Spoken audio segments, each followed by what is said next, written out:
Il reposera dans un lieu symbolique. Valéry Giscard d'Estaing est mort ce mercredi 2 décembre dans la soirée, à l'âge de 94 ans et des suites de la Covid-19. C'est dans sa propriété d'Auton, un petit village dans le Loir-et-Cher, que l'ancien président de la République a rendu son dernier souffle. Et c'est dans ce lieu cher à son cœur qu'il reposera pour l'éternité. Comme l'on ne te fait savoir ses proches, VGE sera enterré dans la plus stricte intimité familiale et en petit comité, ce samedi 5 décembre. Son enterrement sera strictement familial et l'église sera fermée aux villageois, a fait savoir la responsable communication du diocèse de Blois-à-La.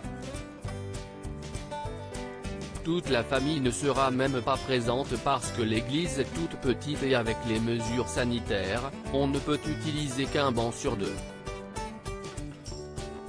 Contrairement à Jacques Chirac, Valéry Giscard d'Estaing n'aura pas d'obsèques nationales. Lors de son hommage, Emmanuel Macron a confirmé son intention de respecter le souhait de l'ex-président de la République qui, par pudeur, ne souhaitait pas bénéficier d'une telle cérémonie. Selon l'Express, VGE avait affirmé en 2015 à François Hollande qu'il ne souhaitait aucune cérémonie officielle, aucun hommage de l'État. Il a eu cet engagement pour l'Europe. C'est un pied de nez de ce refus de la France de lui reconnaître encore un rôle dans son destin national, explique Olivier Bianchi, l'actuel maire de Clermont-Ferrand.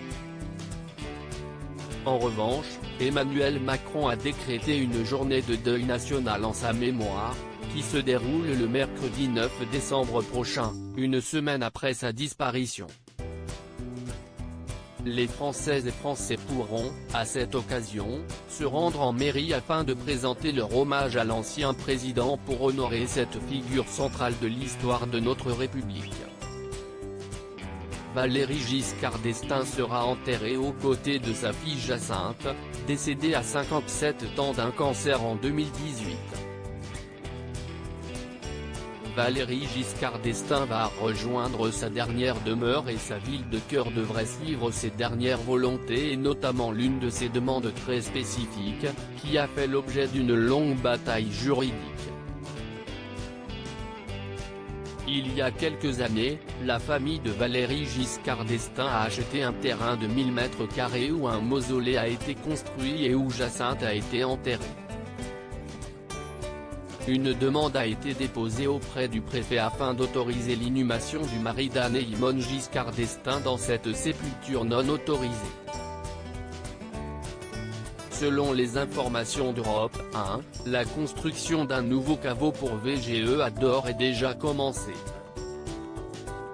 À Auton, des ouvriers ont d'ores et déjà commencé à s'affairer avec une pelleteuse, décrivent nos confrères, avec autour d'eux, une stèle sans nom, un banc de pierre et la statue d'un petit chien blanc. C'est donc là où il voulait reposer que Valéry Giscard d'Estaing meurra pour l'éternité.